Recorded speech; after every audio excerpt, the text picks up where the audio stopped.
Hi friends, welcome back to our channel. Friends, మన channel cricket సంబంధించిన ప్రతి చిన్న అప్డేట్ మన ఛానల్లో రెగ్యులర్ వస్తుంటాయి. ఇంకా మన ఛానల్ని సబ్స్క్రైబ్ చేసుకోకపోతే ఫ్రెండ్స్ వెంటనే సబ్స్క్రైబ్ చేసుకొని అండ్ పక్కన బ్లాక్ని యాక్టివేట్ చేసుకోండి. అండ్ అలాగే ఇంకా మన వీడియోని లైక్ చెప్తే ఫ్రెండ్స్ వెంటనే లైక్ చేసి మన వీడియోలోకి అయితే తింటారు. ఫ్రెండ్స్ తప్పకుండా లైక్ చేయండి. లైక్ చేసి మన వీడియో మార్కెట్కి ఫస్ట్ ఇయర్ ఇచ్చేది. ఇక ఐపీఎల్ 2024 లీగ్ ఆఖరి అంకానికి అయితే చేరుకుంది. ఆదివారం జరిగే ఫైనల్లో టైటిల్ కోసం sunrisers Hyderabad versus Kolkata knight riders మధ్య ఈ పోరైతే ఉండబోతుంది. ఇక రాజస్థాన్ రాయల్స్ పైన 36 పరుగుల తేడాతో ఘన విజయం సాధించింది ఎస్ఆర్హెచ్. దాంతో ఫైనల్కి అయితే చేరుకుంది. సన్ రైజర్స్ హైదరాబాద్ అక్కడ మరి గెలిచినప్పుడు కూడా మరి కొన్ని ప్రాబ్లమ్స్ అయితే మనం చూసినాం. ముఖ్యంగా బ్యాటింగ్ డిపార్ట్మెంట్లో Travis Head, Klaasen, Rahul Tripathi మినహాయిస్తే ఎవరి దగ్గర నుంచి అక్కడ మంచి నాకైతే రాలేదు. చాలా ప్రాబ్లం అయితే మనకు కనబడ్డది. 20-30 రన్స్ షార్ట్ అనిపించింది మనకు. ఎందుకంటే ఒకవేళ గిట్ట సెకండ్ ఇన్నింగ్స్లో డూ గిట్ట పడితే మాత్రం చాలా మనకి ఇబ్బంది అయ్యేది. బట్ అక్కడ డూ అయితే వల్లేదు కాబట్టి మనం మ్యాచ్ అయితే సింపుల్గా గెలిచినాం. ఒకవేళ గిట్ట డూ పడితే మాత్రం ఆ టోటల్ అయితే సరిపోదు 175. డూ పడితే గిట్ట అక్కడ ఫస్ట్ బ్యాటింగ్ వేస్తే 200 పైగా కొట్టాల్సిందే. ఇక ఫైనల్లో కూడా మరి చెప్పలేము. అక్కడ రోజు అక్కడ డిఫరెంట్ కండిషన్స్ ఉంటాయి. లాస్ట్ మ్యాచ్లో కొంచెం అక్కడ కూల్గా ఉంది కాబట్టి వెదర్ అక్కడ డూ అయితే వల్లేదు. బట్ పొద్దున్న గిట్ట ఎండ కొడితే మాత్రం ఖచ్చితంగా డూ అయితే పడుతుంది కాబట్టి మరి మనోళ్ళు అయితే మరి ఫస్ట్ బ్యాటింగ్ వేస్తే గిట్ట 200కి పైగానే కొట్టాలి. మరి 200కి పైగా కొట్టాలి. మరి అందరి దగ్గర నుంచి అయితే మంచి నాకైతే రావాలి. ఓపెనర్స్ లాస్ట్ మ్యాచ్లో అక్కడ అభిషేక్ శర్మ డిసప్పాయింట్ చేసినప్పుడు కూడా మరి మరోవైపు ట్రావిస్ హెడ్ కూడా డీసెంట్గా రానిచ్చిండు. మరి అతను కూడా పెద్ద షాట్ ఆడబోయి అవుటేళ్ళు. అందరూ కూడా అక్కడ పెద్ద షాట్ ఆడబోయి అవుటేళ్ళు. మరి ఎక్స్పెక్ట్ అక్కడ క్లాస్ నేను అబ్దుల్ సమద్ ఇద్దరు బోల్డ్ అయితే వెళ్ళు. బట్ మిగతా అందరూ కూడా పెద్ద షాట్లు కొట్టబోయి అవుటేళ్ళు, క్యాచ్ ఇచ్చి అవుటేళ్ళు. వీళ్ళే అవుట్ అయినట్టయితే మనకు అనిపించింది లాస్ట్ మ్యాచ్లో అందరు కూడా మంచి స్టార్ట్స్ అయితే దొరికినాయి. కానీ దాని అయితే పెద్ద కింద అయితే కనబడచలేకపోయారు.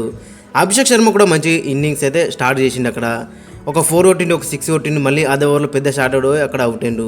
ట్రావిస్ హెడ్ కూడా మరి లాస్ట్ మ్యాచ్లో 34 కొట్టిండు 28 బాల్లో. మళ్ళీ పెద్ద షాట్ ఆడిపోయి అక్కడ షార్ట్ బాల్కి అయితే అవుట్ అయిండు. ఇక రాహుల్ త్రిపాఠి కూడా మంచి స్టార్ట్ అయితే దొరికింది. మరి 246 స్ట్రైక్ రేట్తో ఆడుతున్నాడు. 5 4లు 2 6లు కొట్టిండు. అప్పటికే మంచిగా సెట్ అయిండు. బట్ మళ్ళీ పెద్ద షాట్ ఆడిపోయి అవుట్ అయిండు. మరి లాస్ట్ మ్యాచ్లో ఏ విధంగా అవుట్ అయిండో ఈ మ్యాచ్లో కూడా అదే విధంగా అవుట్ అయిందని చెప్పుకోవచ్చు. మరి దానికి రెక్టిఫై చేసుకుంటే మాత్రం చాలా బెటర్ ఉంటుంది అక్కడ త్రిపాఠి దగ్గర నుంచి అయితే. ఇక తర్వాత వచ్చిన క్లాసెన్ కూడా 50 కొట్టిండు 34 బాల్లో. మరి ఇతను అక్కడ మంచి రెస్పాన్సిబుల్ స్కోర్ అయితే వచ్చింది. ఇక మార్కరం అయితే చాలా డిసప్పాయింట్ చేసిండు. మరి మార్కరం ఎందుకు తీసుకెళ్ళాలంటే అక్కడ స్టెబిలిటీ. బట్ లాస్ట్ మ్యాచ్లో సెకండ్ బాల్కి అక్కడ అవుట్ అయింది. అక్కడ ట్రెంట్ బోల్ట్ బౌలింగ్లో చాలా డిసప్పాయింట్ చేసిండు. బౌలింగ్లో కూడా ఒక ఓవర్ వేసిండు, 10 రన్స్ అయితే ఇచ్చిండు. దట్టు ఆ వికెట్లో. ఖచ్చితంగా మరి ఇతని ప్లేస్లో గ్లెన్ ఫిలిప్స్కి మాత్రం ఛాన్స్ అయితే మాత్రం చాలా బెటర్ ఉంటుంది. ఒకవేళ ఇట్లా స్పిన్నింగ్ కండిషన్ మాత్రం అయితే మాత్రం గ్లెన్ ఫిలిప్స్ 4 ఓవర్లు కూడా వేసే అవకాశం ఉంటుంది. ఎందుకంటే అక్కడ అపోజిట్ టీంలో కేకేఆర్ వాళ్ళు అక్కడ చాలా లెఫ్ట్ హ్యాండర్స్ ఉన్నారు కాబట్టి అక్కడ గ్లెన్ ఫిలిప్స్ని తీసుకొస్తే మాత్రం అక్కడ ఆఫ్ స్పిన్ ఎత్తరు కాబట్టి చాలా టీంకి అయితే యూస్ఫుల్ అయితే అవుతాడు. మార్కరంకి అయితే ఈ సీజన్లో ఒక 50 ఉంది. సిఎస్కే పైన దట్టు హైదరాబాద్లో కొంచెం మంచి వికెట్లో అది మినహాయిస్తే ఎక్కడ కూడా అంత మంచి రాణించింది అయితే లేదు. కాబట్టి మరి ఇతని ప్లేస్లో మరి అక్కడ గ్లెన్ ఫిలిప్స్ని తీసుకురావాల్సిందే. లాస్ట్ మ్యాచ్లో ఒక క్రూషల్ క్యాచ్ అయితే పట్టిండు. అది మినహాయిస్తే మరి లాస్ట్ మ్యాచ్లో మాత్రం కూడా కాంట్రిబ్యూషన్ అయితే మనకు కనవలేదు. ఖచ్చితంగా గ్లెన్ ఫిలిప్స్ వస్తే మాత్రం మంచి ఇంపాక్ట్ అయితే క్రియేట్ చేసే అవకాశం అయితే మనకు కనిపిస్తుంది. గ్లెన్ ఫిలిప్స్ గురించి మనందరికి తెలిసింది, హార్డ్ హిట్టరు, బౌలింగ్ కూడా వేస్తాడు. ఒకవేళ ఇక్కడ స్పిన్నింగ్ ట్రాక్ అయితే మరి కంప్లీట్ 4 ఓవర్లు కూడా వేసే అవకాశం ఉంటుంది. ఇంకా ఇంటర్నేషనల్లో కూడా అక్కడ T20లో ముఖ్యంగా అక్కడ సెంచరీస్లో అయితే ఉన్నాయి న్యూజిలాండ్కి అయితే. కాబట్టి మరి గ్లెన్ ఫిలిప్స్ను తీసుకొస్తే మాత్రం చాలా బెటర్ అయితే ఉంటుంది. ఇక మరో చేంజ్ వచ్చేసి అక్కడ అబ్దుల్ సమద్ ప్లేస్లో వాషింగ్టన్ సుందర్కి ఛాన్స్ అయితే మాత్రం చాలా బెటర్ ఉంటుంది. వాషింగ్టన్ సుందర్ కూడా better bowler and spin track అయితే కంప్లీట్గా 4 ఓవర్లు వేస్తాడు. అండ్ బెటర్ బ్యాట్స్మెన్ అని చెప్పుకోవచ్చు మరి అక్కడ. ఎందుకంటే మరి ఒకవేళ గిట్ట వికెట్ జల్దీ పడ్డాయని ఇతను ముందుకు కూడా పంపే అవకాశం అయితే కనిపిస్తుంది. అండ్ దట్టు చెన్నై కండిషన్స్ ఇతనికి అయితే చాలా తెలుస్తాయి కాబట్టి మరి ఇతను తీసుకుంటే బెటర్ ఉంటుంది in place of Abdul Samad. ఇక ఈ మ్యాచ్కి ఒకసారి మనం కాంబినేషన్ మనం చూసుకుంటే ఓపెనర్స్గా Travis Head and Abhishek Sharma ఓపెనింగ్లో బరిలోకి దిగుతారు. ట్రావిస్ హెడ్ అంతకుముందు మ్యాచ్లో 2 మ్యాచ్లో డక్అవుట్ అయినా కానీ లాస్ట్ మ్యాచ్లో అయితే మళ్ళీ తిరిగి వచ్చినా చెప్పుకోవచ్చు. 34 కొట్టి 28 బాల్లో కొంచెం స్ట్రైక్ రేట్ తక్కువ కానీ కండిషన్ తగ్గట్టు అయితే ఆడినా చెప్పుకోవచ్చు. ఇక మరో ఓపెనర్ వచ్చేసి అభిషేక్ శర్మ. బ్యాటింగ్లో డిసప్పాయింట్ చేసినా కానీ బౌలింగ్లో మాత్రం అక్కడ 2 క్రూషల్ వికెట్లు తీసుకున్నాడు. కంప్లీట్గా 4 ఓవర్లు వేసిండు. 24 రన్లు మాత్రం ఇచ్చిండు 6 ఎకానమీతో. ఈ మ్యాచ్లో కూడా మనం ఆల్రౌండర్ ప్రదర్శన అయితే మనం ఎక్స్పెక్ట్ చేస్తున్నాం. బ్యాటింగ్లో ఒక 50 కొట్టాలి, బౌలింగ్లో కూడా 2 వికెట్లు ఇస్తే చాలా బెటర్ ఉంటుంది టీంకి అయితే.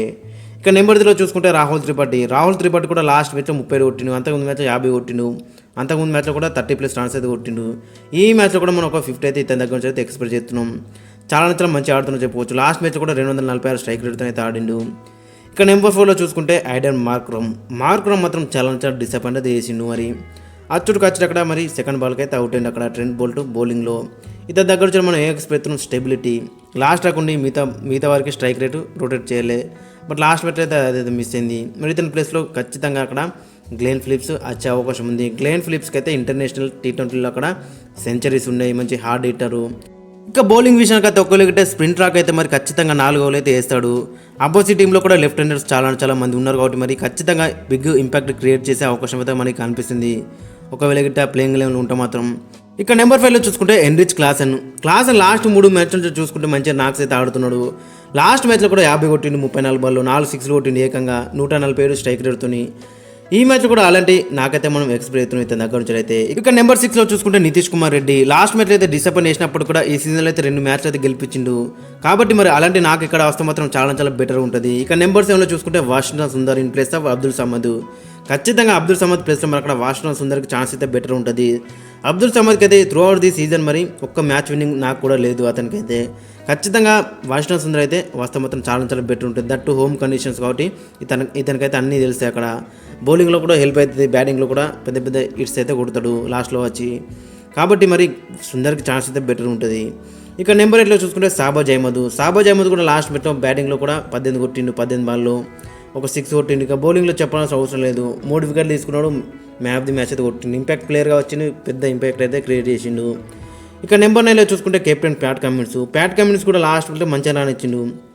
అక్కడ 4 ఓవర్లకు 30 రన్లు ఇచ్చిండు, ఒక క్రూషల్ వికెట్ తీసుకున్నాడు 7.5 ఎకనిమ్తో. ఈ మ్యాచ్లో కూడా మనం అలాంటి స్పెల్ మనం ఎక్స్పెక్ట్ అవుతున్నాం ఇతని దగ్గర నుంచి అయితే. ఈ మ్యాచ్లో ఒక 2-3 వికెట్లు అయితే మనం ఎక్కువ ఎక్స్పెక్ట్ అవుతున్నాం ఇతని దగ్గర నుంచి. ఇక నెంబర్ 10లో చూసుకుంటే భువనేశ్వర్ కుమార్ గత 3 మ్యాచ్లో కూడా చాలా డిసప్పాయింట్ అయితే చేస్తున్నాడు, చాలా రన్స్కి అయితే వెళ్తున్నాడు. లాస్ట్ మ్యాచ్లో కూడా జస్ట్ 3 ఓవర్లు ఇచ్చిండు, 33 రన్లు ఇచ్చిండు 11 ఎకనిమ్తో. వికెట్లు అయితే వస్తలేదు పవర్ ప్లేలో. ఒకవేళ గిట్ట అక్కడ స్వింగింగ్ కండిషన్స్ అయితే ఖచ్చితంగా మరి వికెట్లు అయితే తీస్తాడు. ఇక నెంబర్ 11లో చూసుకుంటే టీన్ నటరాజన్ లాస్ట్ మ్యాచ్లో మనం చూసినాక ఏకంగా 13 డాట్ బాల్స్ అయితే వేసిండు, 3 ఓవర్లకు జస్ట్ 13 రన్స్ మాత్రం ఇచ్చిండు, ఒక క్రూషల్ వికెట్ తీసుకున్నాడు 4.3 ఎకనిమ్తో. ఈ మ్యాచ్లో కూడా అలాంటి కైండ్ ఆఫ్ స్పెల్ అయితే మనం ఎక్స్పెక్ట్ అవుతున్నాం ఇతని దగ్గర నుంచి అయితే.